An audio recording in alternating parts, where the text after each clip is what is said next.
Welcome to Kenton's videos. Enjoy the video. In this video, I will explain how to replace a Nissan Altima headlight. First, gather your tools, a ratchet, 10mm and 12mm sockets, and a flathead screwdriver. Make sure you have the correct replacement headlight assembly. Park your car on a level surface and turn off the engine. Safety first, so disconnect the negative battery terminal before starting any work. Next, we'll remove the old headlight. Start by locating and removing the plastic clips and bolts securing the front bumper. You'll typically find these around the wheel well and under the bumper. Gently pull the bumper forward to create enough space. Now, disconnect the electrical connectors from the back of the headlight.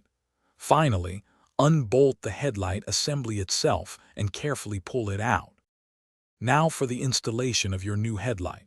First, connect the electrical wiring harness to the new headlight assembly. Make sure it clicks securely into place. Carefully position the new headlight unit into its opening, aligning it with the mounting points. Bolt it down firmly. Then, reattach the front bumper, ensuring all clips and bolts are properly fastened for a secure fit. To finish up, reconnect the negative battery terminal. Turn on your car and test the new headlight to ensure it's working correctly, including high and low beams. If needed, adjust the headlight beam for optimal road illumination. There are usually adjustment screws for this.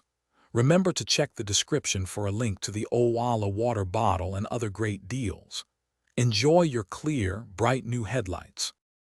Thanks for watching. Consider subscribing if we helped you.